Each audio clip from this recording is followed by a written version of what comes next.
Muito bem, tudo bem com você? Meu nome é Hamilton, nós estamos aqui para a nossa aula de número 5 da série Comentário Bíblico, desse livro aqui, Lar, Família e Casamento, de David Merck. Nós estamos então na penúltima aula dessa série, e essa série aqui nós vamos trabalhar nessa aula de hoje o capítulo 128 dos Salmos. Há 3 semanas atrás o Antoniel já trabalhou com vocês o Salmo 127, então eu estou falando isso porque nós vamos trabalhar paralelamente com o Salmo 127, porque eles têm muita coisa em comum, com algumas variações. Antes, porém, da gente começar, da gente ler, você pode abrir na sua Bíblia aí, no Salmo 128. É importante a gente falar que essa questão de família, nós vamos tratar hoje sobre a bênção divina sobre a família, que é o capítulo de número 15 do livro David Merck. Nós estamos vivendo um momento diferente, que nós fomos pegos de surpresa, de repente nós fomos obrigados a ficar em isolamento social por causa da pandemia do novo coronavírus, e essa pandemia trouxe algumas implicações para as questões familiares, as pessoas não estavam preparadas para essa situação de ficar todo mundo dentro de casa, para aqueles que têm essa condição, mesmo para aqueles que não têm, tem outras implicações, porque toda essa situação ela gera um certo estresse, um desconforto para aqueles que estão totalmente isolados dentro de casa, ou para aqueles que estão saindo para trabalhar, mas têm um medo talvez de trazer a doença para dentro de casa.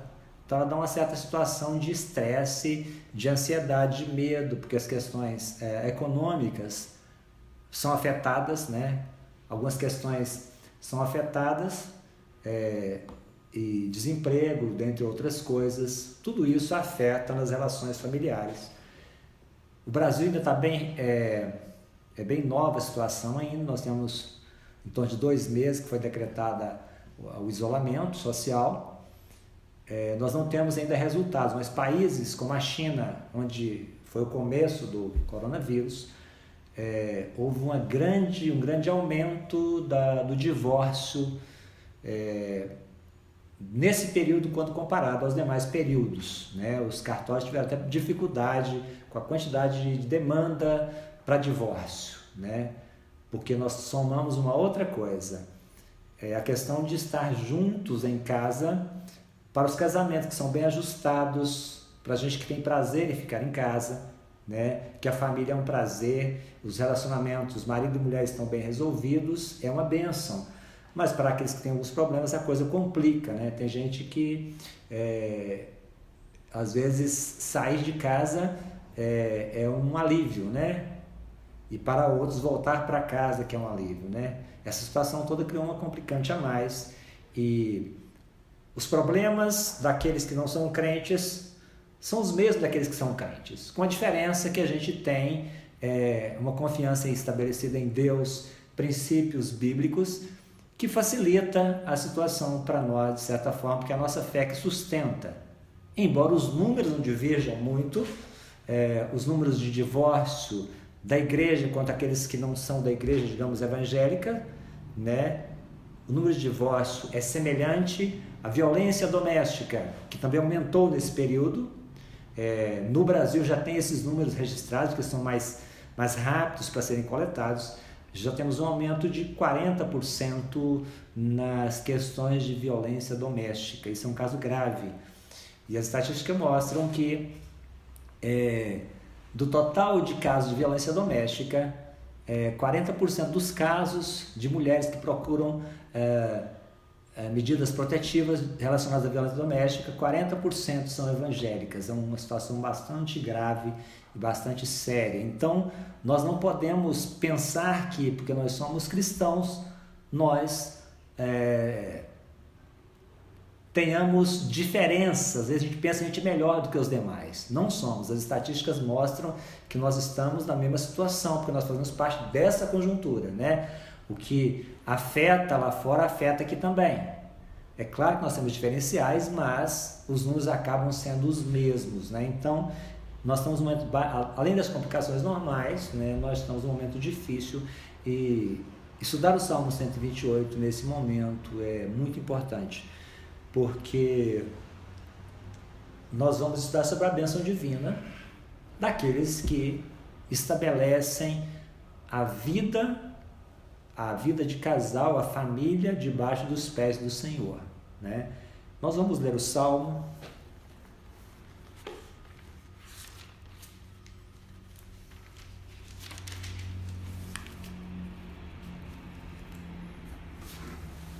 Diz assim o Salmo: bem-aventurado aquele que teme ao Senhor e anda nos seus caminhos.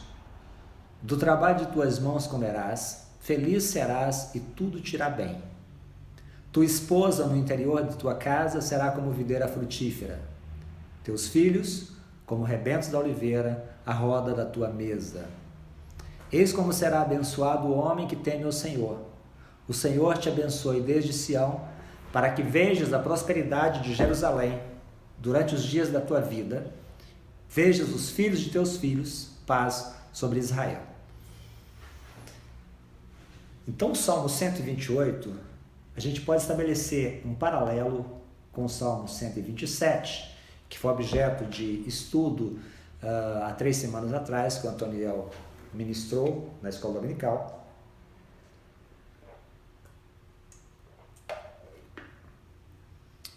O primeiro paralelo que nós temos nos 2 salmos, fica com essa Bíblia aberta aí para a gente ir acompanhando aqui. Enquanto no Salmo 127, o versículo 2, ele fala que inútil será levantar de madrugada, repousar tarde e comer o pão que penosamente granjeastes. Aos seus amados ele dá enquanto dormem. Ok, quando ele fala no Salmo 127, mostrando que é como se o meu trabalho fosse quase que inútil, que é o Senhor que dá o alimento. No Salmo 128, ele já fala no versículo 2 que do trabalho de tua mão comerás, feliz serás e tudo te irá bem. Então no Salmo 128 ele já traz uma situação mais real, né? Parece um antagonismo entre esses dois versículos, porque ele fala no Salmo 127 da inutilidade do trabalho, do esforço empenhado, e no versículo 2 do 128 ele fala que eu tenho que trabalhar, do trabalho das tuas mãos comerás.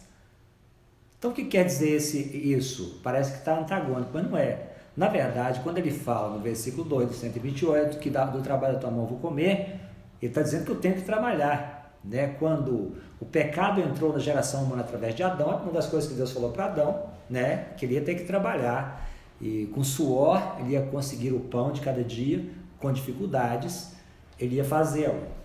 Então não ia ser diferente agora, né?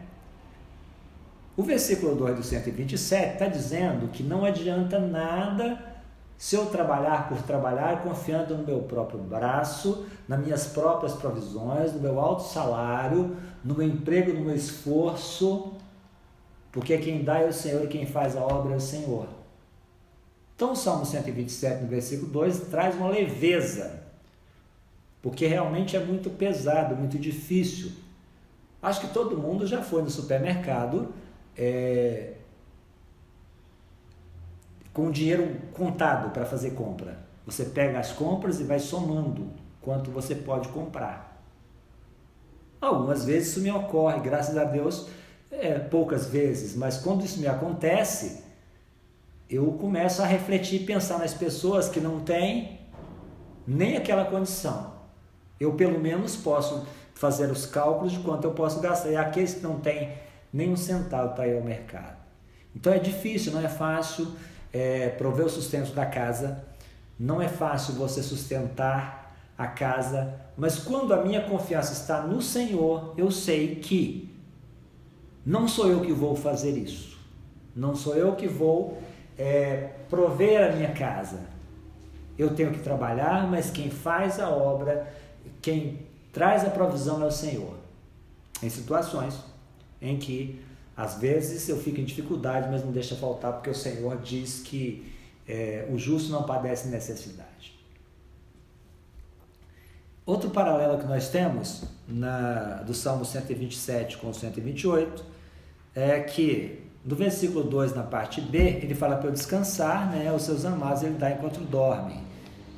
E no versículo 4 do 128, ele fala que será abençoado o homem que teme ao Senhor, né? Será abençoado o homem que teme ao Senhor. Então, enquanto eu penso que aquele que descansa no Senhor tem provisão, ele traz no Salmo 128 a questão do temor. E quando nós falamos de temor, o temor não envolve apenas um respeito a Deus. O temor envolve algumas questões, como obediência. O que é obediência? Obediência é quando eu estabeleço Deus como referência, né? Os meus atos estão em consonância com a justiça de Deus, com os valores do reino de Deus, com aquilo que Deus me ensinou no decorrer da minha vivência cristã. A reverência com a santidade de Deus, né? O respeito com a santidade de Deus, né? Essa reverência com a santidade de Deus que eu posso acessar, eu posso deitar no colo, eu posso chamar de Pai, eu posso abraçá-lo, mas eu tenho que ter uma reverência, porque Deus é santo. E a santidade de Deus me leva a ser santo, né? A Bíblia diz ser de santo porque eu sou santo, né? A temor ao Senhor leva à intimidade. A palavra diz que a intimidade do Senhor é para aqueles que o temem. Então, temor implica intimidade. Automaticamente, você que tem temor ao Senhor, você é íntimo dele, né? Não é aquela questão de... às vezes você pensa que o filho que tem medo do pai... tem uma coisa é ter medo e outra é ter temor, né? Medo não leva à intimidade. Ter medo de Deus não te leva à intimidade, mas temor te permite ser íntimo de Deus. E pais que apenas usam de violência para os filhos, tratam os filhos com certa autoritarismo, causam medo, mas não causam temor, porque temor leva à intimidade, né? E a repreensão ao filho acaba sendo uma forma de amor. E o temor leva a família a viver na perspectiva divina, né? Quando eu vivo na perspectiva divina, Colossenses 2, versículo 6, diz assim: como recebeste Cristo Jesus, o Senhor, assim andai nele, radicados, edificados e confirmados na fé, tal como fostes instruídos, crescendo em ações de graças. Quando nós comparamos a nossa geração, né, com os nossos filhos, a gente fica num certo conflito, porque na nossa infância os estímulos eram muito pequenos. Hoje meu filho, se eu tirar o telefone dele, deixar de castigo de celular, de aparelho eletrônico por um tempo, eles entram em pânico, porque é como se a vida não existisse fora do aparelho celular. E a gente sabe o que está implícito em toda essa tecnologia. Um aparelho desse aqui contém o mundo, né? As maiores bibliotecas do mundo contém o mundo aqui dentro e o acesso muito diversificado. Então, se o desafio antes ao criar filhos era grande, né, e estabelecer neles essa referência de temor ao Senhor, hoje começa tudo a ficar muito relativizado, né, por tudo aquilo que ele vê, pelas abordagens, né, que são feitas pela internet, pelos youtubers da vida que ensinam outras coisas para os nossos filhos, né, pelas influências, pelas amizades, relações nas redes sociais com amizades. Então, quando eu penso isso e olho para essas coisas, eu tenho mais um motivo de voltar para esse versículo 1 do 127. O Senhor não edificar a casa, em vão trabalhos que edificam. A minha confiança tem que ser que Deus é que está no controle, porque eu não consigo controlar. Eu ensino sempre para os meus filhos princípios você usa em qualquer situação. Quando você tem princípios, em qualquer situação que você tiver, você vai obedecê-los e ter a sua própria consciência do sim, do não, do que pode e do que não pode. Muito bem. E o Salmo 127, do versículo 3 ao 5, ele fala de filhos como dádiva do Senhor, né? Herança do Senhor são os filhos, o fruto do ventre, o seu galardão. Como flecha nas mãos do guerreiro, assim são os filhos da mocidade.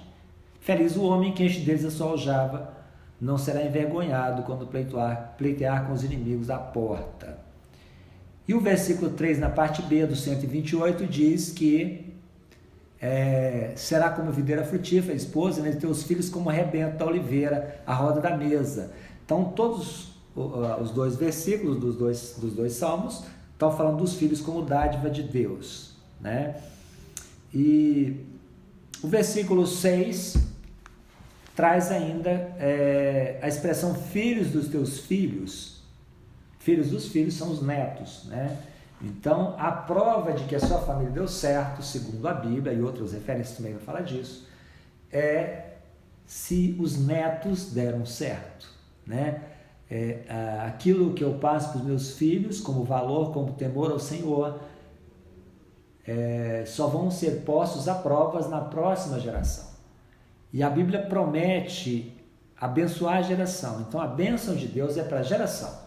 Então, quando eu trabalho e me esmero por criar os filhos, na disciplina do Senhor, nós como cristãos nos esmeramos para isso, damos o nosso sangue para isso.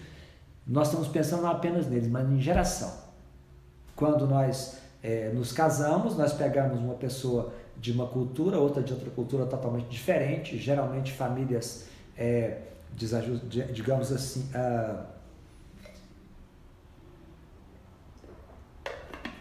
disfuncionais, o termo mais correto, né? Famílias disfuncionais, né? Que são a maioria das famílias, né? Especialmente agora, a questão de divórcio, gravidez precoce, né? As famílias vão se formando de outras formas, né? As famílias pai, mãe e filhos, né? Dos dois são quase que uma raridade, né? Nós temos um percentual pequeno e cada vez mais as famílias vão criando formatos diferentes, né? E tem que ser respeitados como famílias, respeitados como tal. Porque família é onde pessoas se ajuntam com um propósito comum, né? E estabelecem um propósito de amar, de ser feliz, de construir projetos e sonhos, né? Na presença do Senhor.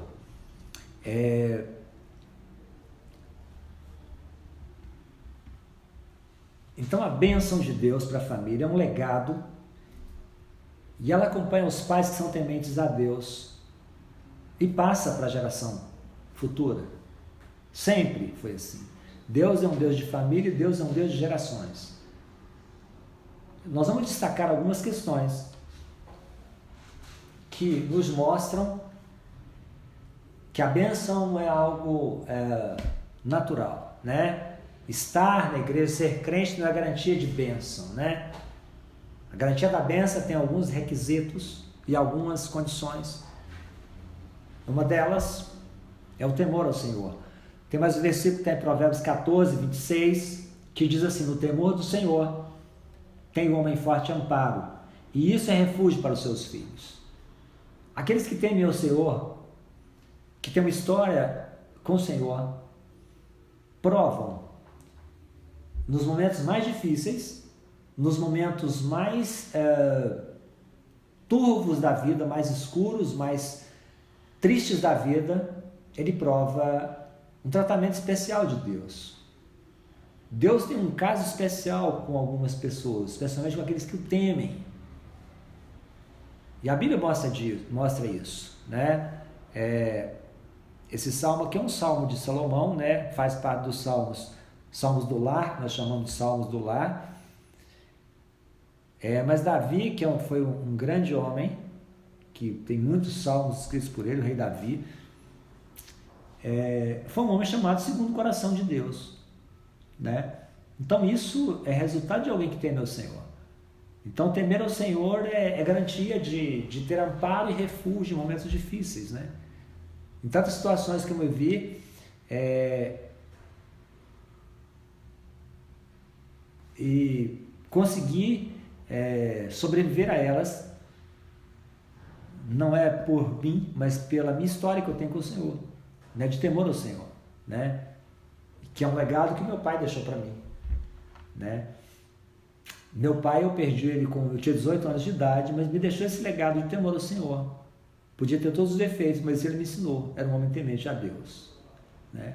Com todas as suas limitações, no temor a Deus, ele me ensinou, e isso eu tenho que ensinar, porque isso é o que me segura em momentos de dificuldade. O temor ao Senhor me livra do pecado, me livra de tomar atitudes precipitadas, me livra de um divórcio, me livra de uma atitude de desprezar o meu filho, de não considerar aquilo que o meu filho, né, tem a oferecer, às vezes atos errados do meu filho. O temor ao Senhor me leva a amá-lo e a entendê-lo e amá-lo como o Senhor me amou, né? Eu tenho que ser um pai que mostre para o meu filho o que representa Deus, né? Os nossos filhos vão ter uma ideia de Deus a partir daquilo que eles veem em nós. Muita gente tem que resolver problemas quando se convertem com relação à visão que tem de Deus, porque não tiveram referência de pai, ou a referência que tiveram era muito negativa. Então, Deus se mostra como pai através de nós, né? A bênção tem três características básicas, né? Uma delas é o temor, né, que nós já falamos, está no versículo 1. Bem-aventurado aquele que teme ao Senhor e anda nos seus caminhos. Essa é a primeira parte da bênção, da condição para a bênção. Então, a condição para a bênção, a primeira condição para a bênção é o temor ao Senhor. A partir do temor do Senhor, nós temos essas derivadas todas que nós falamos, que é a obediência ao Senhor, a reverência à santidade de Deus, a intimidade com Deus, né? E a vida na perspectiva divina. Nós estamos vivendo um momento muito difícil, né? Mais uma vez eu volto a falar disso, porque isso está envolvendo todo mundo e está afetando cada um de nós. De certa forma, esse novo coronavírus veio até para abalar até a minha fé, né? Igrejas que resistem, né? Algumas igrejas resistiram às questões legais e começaram a se reunir, transformaram-se em foco da doença. Então, nós estamos vendo a ciência tomando uma dimensão maior do que a fé cristã, né? Porque hoje não basta ter apenas fé, eu tenho que cumprir os requisitos, usar máscara, né? Eu não estou usando aqui porque a gente não está em aglomeração, praticar o isolamento social, né? Para aqueles que podem, saindo apenas para as questões essenciais, mas nos dá muita fragilidade, nos causa muito medo. Apesar de tudo, essa pandemia nos causa medo. Aqueles que não têm temor ao Senhor certamente adoecem do medo, de pânico, do pânico de pegar a doença, não apenas de pegar a doença, de contrair a doença, mas de ter faltar em casa, né, o que comer, o desemprego bater a porta, né, não ter a provisão, tem medo do amanhã, porque nós não sabemos, nem a ciência consegue precisar quanto tempo vai durar essa pandemia. Essa pandemia veio assim de surpresa e nós não temos chão ainda, a ciência não tem chão ainda para falar daqui a 60 dias nós estaremos resolvidos, a situação volta ao normal, né? O governador do estado de Minas já falou que esse ano as escolas certamente não abrirão, né? Então nós não temos condição de dizer até onde nós vamos, onde vamos chegar, como é que vai ser a vida no futuro. Por que eu estou falando tudo isso? Porque o temor ao Senhor me dá segurança para viver esse tempo, né? Como família, para sustentar mesmo que as dificuldades do casamento, de relacionamento com filhos, com a esposa estejam difíceis. E essa coisa, esse turbilhão de fatos acontecendo todos os dias, a gente assistindo, anteontem nós assistimos quase 1.200 pessoas mortas. 1.200 pessoas mortas representam 5 tragédias que aconteceram no país. A Boate Kiss, o avião da Chapecoense, o acidente da Gol e mais 2 que eu não me lembro, mas num dia só nós tivemos somadas mortes equivalentes a 5 tragédias que nos fizeram chorar. E de repente nós estamos tão acostumados que de repente nós não estamos chorando. Não perca a sua capacidade de chorar, de entristecer diante da situação, né? Eu tenho que ter um pé no céu e outro no chão. O meu pé no chão, para não fugir dessa realidade, é para me prevenir, cumprir aquilo que está mandando a lei e a ciência. O meu pé no chão serve também para ver as pessoas que estão morrendo sem poder ter uma pessoa do lado, nem corpos que não podem nem sequer ser velados. Gente que não tem um leito de UTI para dar uma sobrevida. Eu tenho que saber disso para eu poder me colocar no lugar delas e orar todos os dias.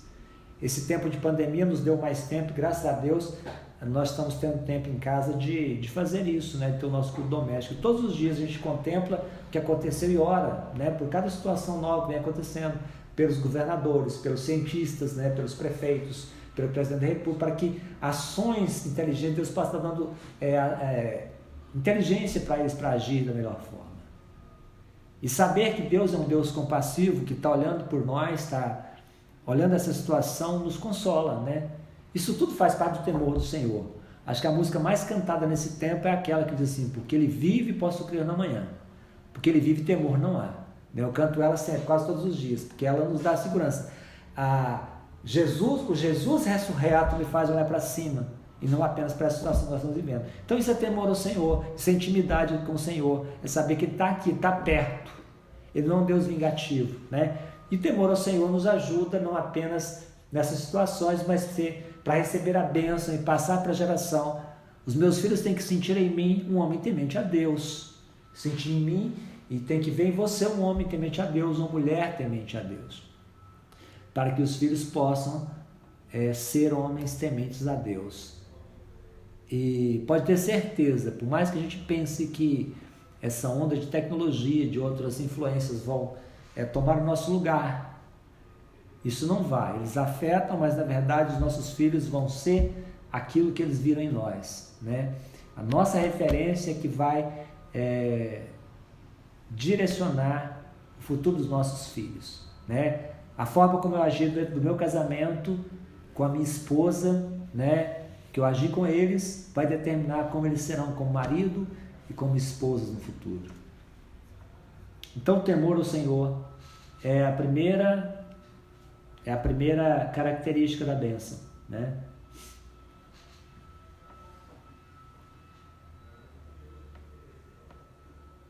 Os versículos 2 e 3 fala: do trabalho das tuas mãos comerás, feliz serás e tudo te irá bem. Tua esposa no interior da tua casa será como videira frutífera, teus filhos como rebentos da oliveira à roda da tua mesa.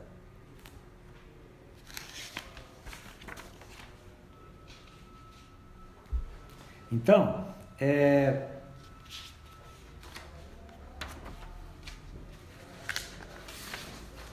a realização da bênção depende do trabalho, né? Depende do trabalho. E o trabalho, sem peso, eu tenho que ter prazer no trabalho.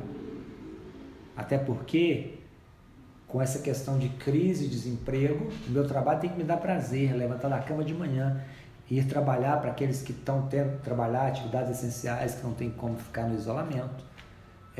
O trabalho tem que ser um prazer, uma alegria, né? O meu salário tem que ser um salário que eu tenha gratidão por ele, por mais que ele não seja o salário que eu queria, que eu quisesse, né? Eu tenho que alegrar nele e agradecer por ele, né? Então, a bênção, ela precisa do trabalho, né? E eu realizo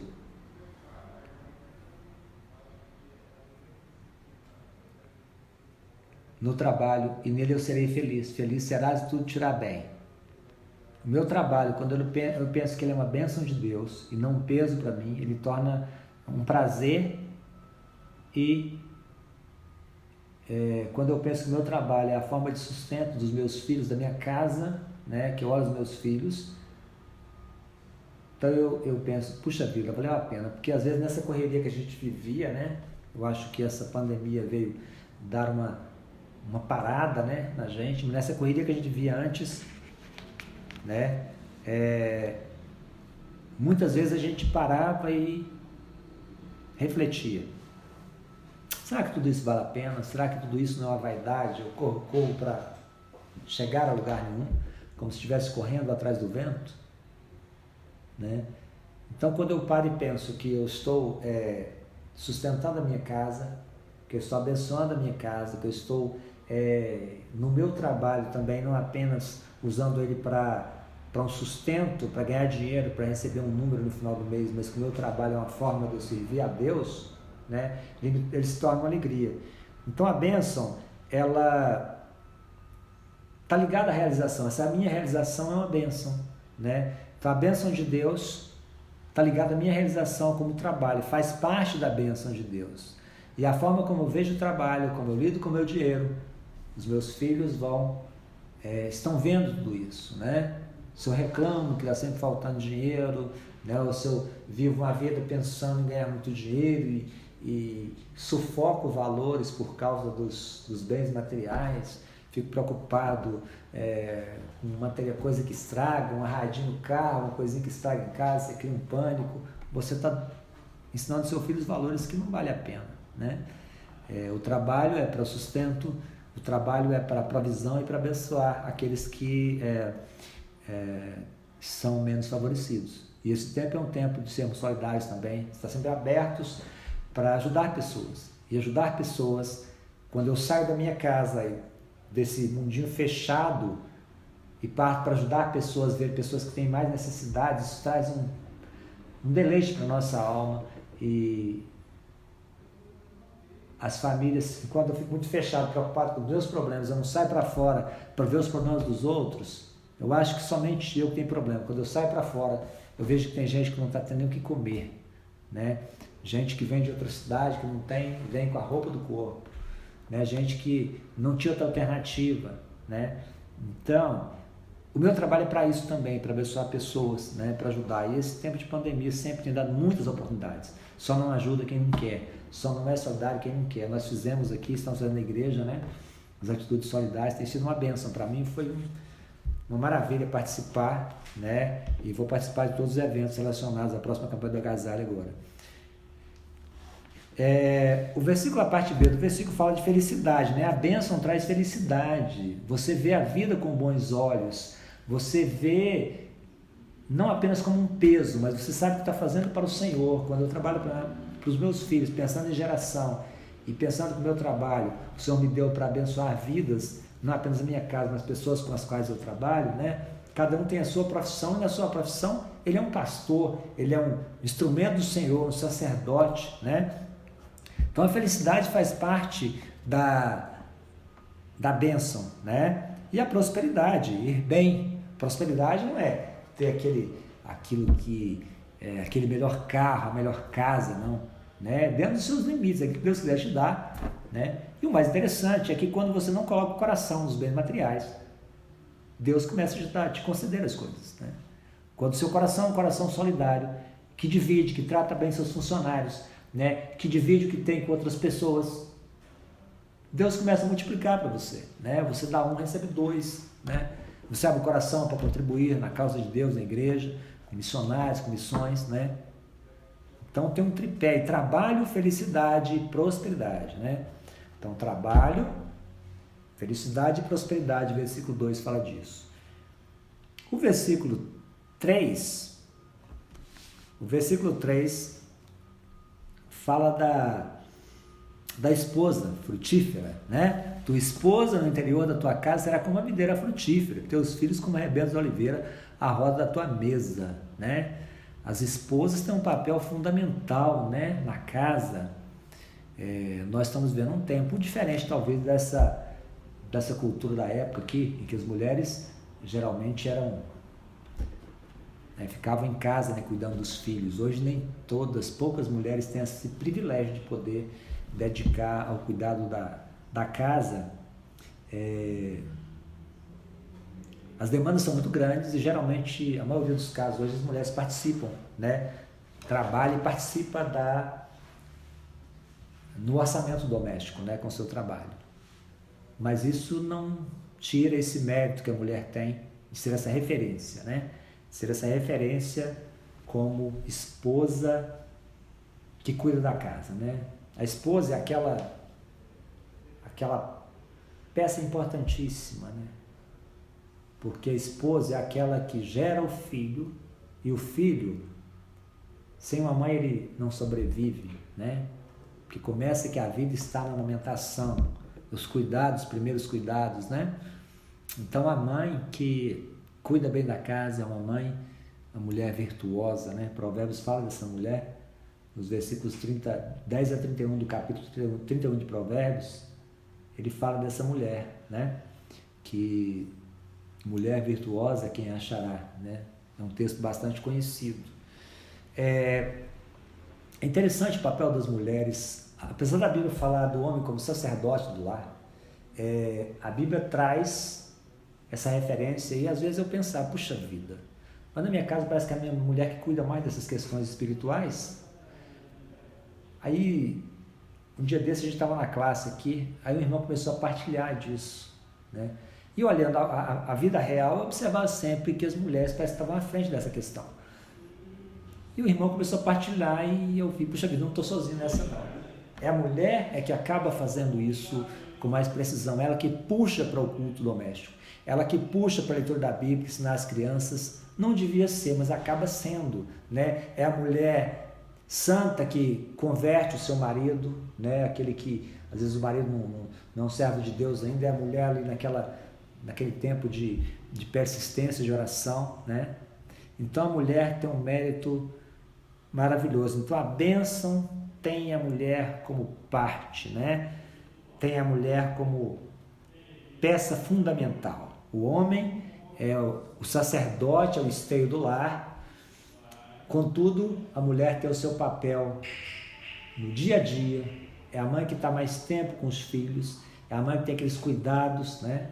É claro que quando precisa de uma coisa mais séria, né, de chamar atenção, sempre a mãe fala assim, vou chamar seu pai, né? O pai é sempre aquela coisa assim que causa um certo medo, né? O pai está menos presente, eu acho que por isso talvez os pais causem mais respeito, né? Porque ele está mais ausente, talvez, tem menos contato, né? Mas hoje a participação é praticamente comum. Pais e mães participam, né, de certa forma, em pé de igualdade. Se não tem que ser assim, né? Porque os tempos modernos exigem, né? É muito injusto se eu pensar que uma esposa trabalha fora, o marido também. Quando chega em casa, o marido vai sobrecarregar a esposa com mais atividade. Então tem que dividir tudo, né? É o tempo que nós estamos vivendo. Então essas são as características da bênção, a realização, a felicidade e a esposa, faz parte da bênção. Os filhos prósperos, traz no versículo 3, parte B do versículo, teus filhos como rebentos de oliveira à roda da tua mesa. Não tem nada melhor do que você trabalhar e chegar em casa, né, e contemplar filhos. Você pode estar sobrecarregado, tipo assim, eu não estou para ninguém hoje. Quando você chega em casa, você se depara com seu filho com o sorriso aberto para te abraçar, aí você sente gente, você sente onda, você sente, né? Não tem comparação. Não tem comparação o que são os filhos. E os filhos, ver nos filhos o resultado daquilo que eu lutei, talvez no momento que eu luto e educo os meus filhos, eu começo a desanimar. Puxa vida, parece que não está fazendo nenhum efeito. Mas quando eu vejo pela boca de outros, especialmente, a respeito dos meus filhos, eu penso, puxa vida, deu certo. Isso é maravilhoso. Isso é maravilhoso ter filhos prósperos. Essa é a alegria, não tem preço que pague, né, ter filhos prósperos.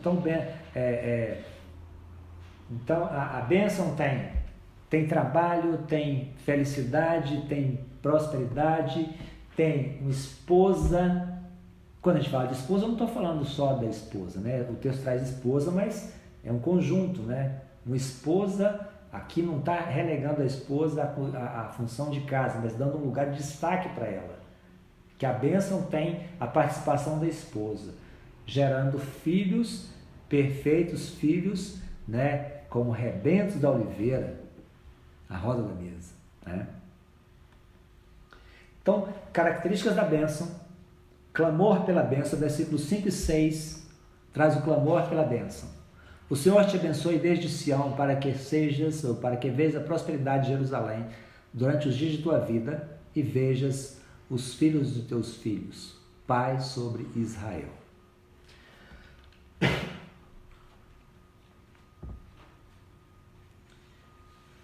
Então ele começa com o Senhor te abençoe desde Sião. O Senhor te abençoe, ele faz uma introdução usando a bênção, né? Que foi determinada para Arão, Números 6, de 24 a 26, o Senhor te abençoe e te guarde, o Senhor faça resplandecer o seu rosto sobre ti e tenha misericórdia de ti, né? Então ele está falando dessa bênção, que essa bênção tem que ser um clamor,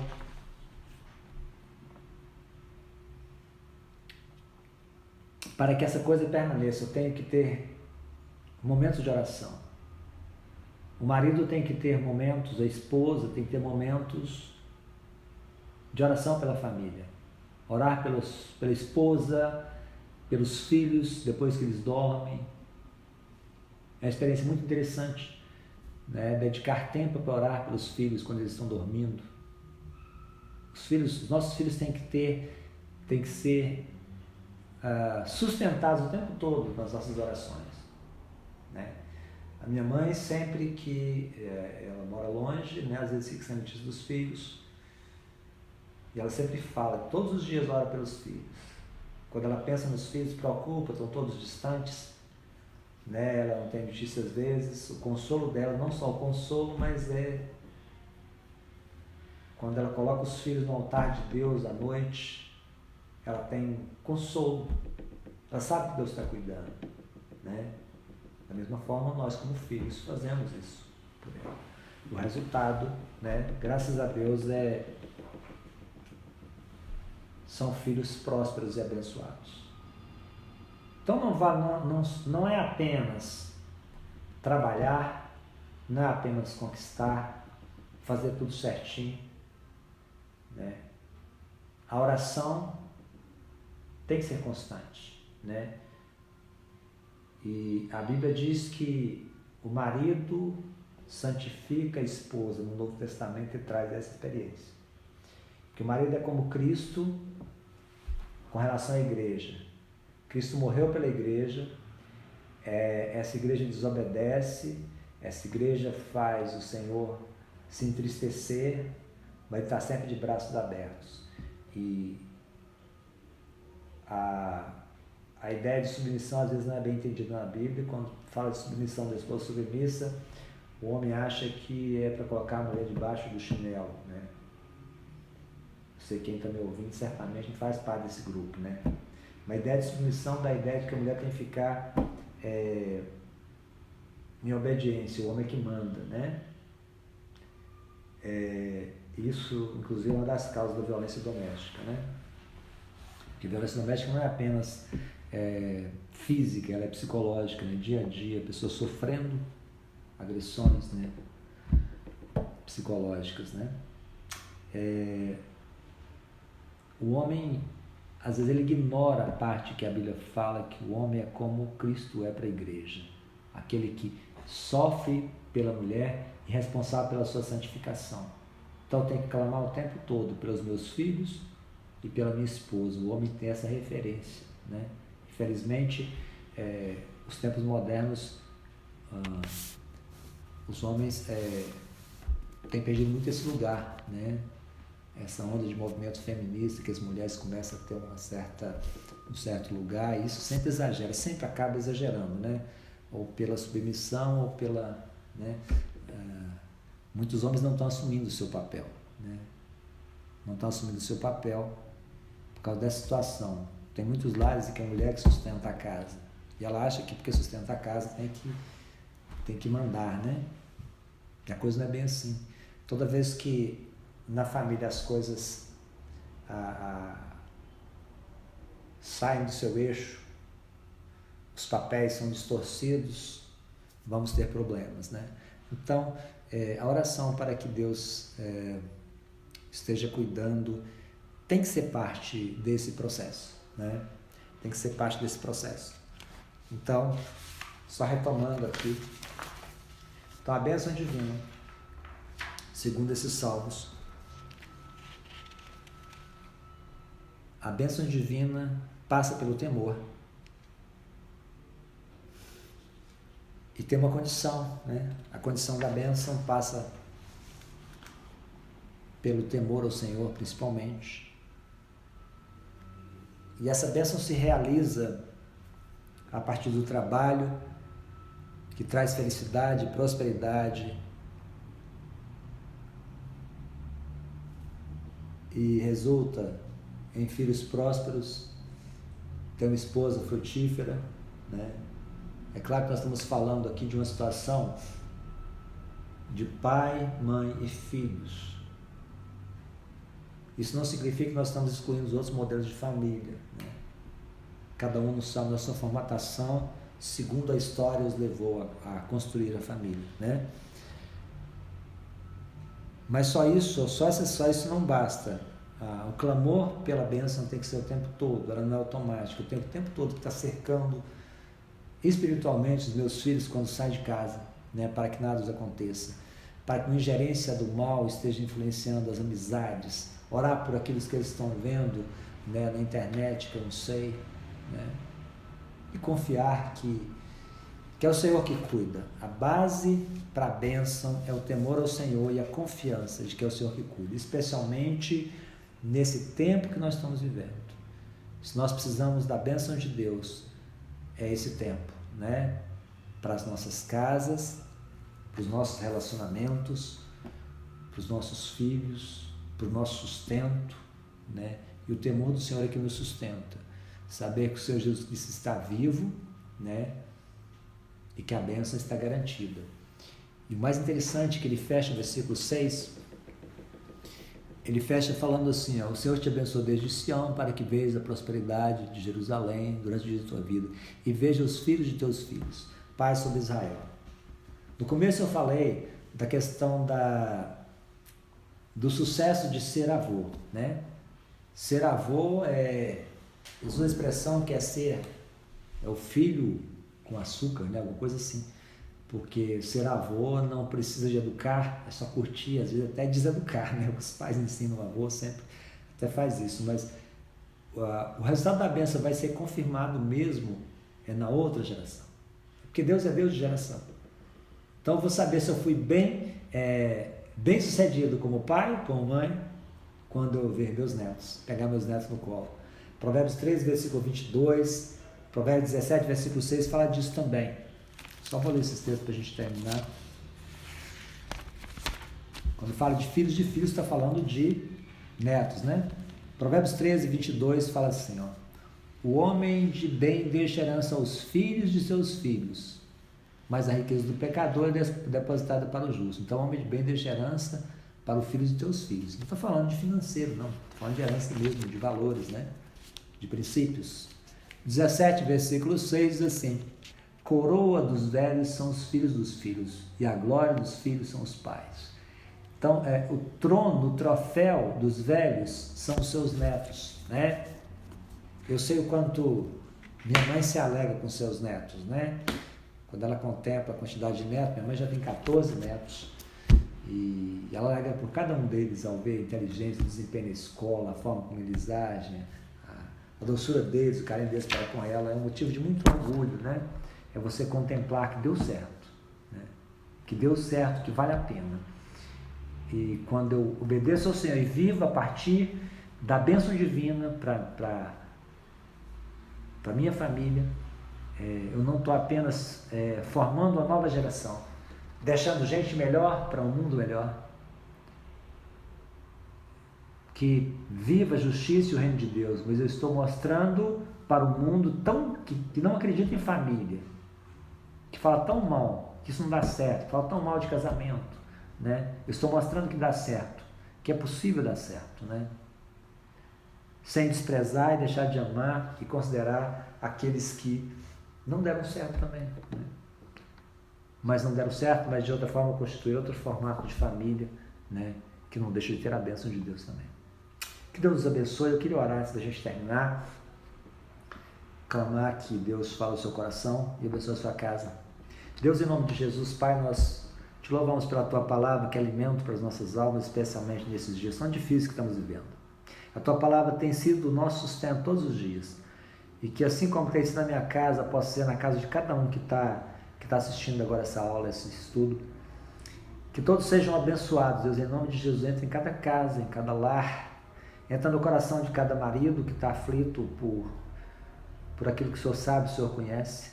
De cada mãe, de cada filho. E que a bênção do Senhor seja para a geração, para a minha geração, para a geração de todos aqueles que estão me assistindo nesse momento. Abençoa a tua igreja nesse tempo tão difícil. Abençoa os lares, os casais, trazendo provisão, sustento, alegria e esperança. Em nome de Jesus, que morreu por nós e está vivo. Amém.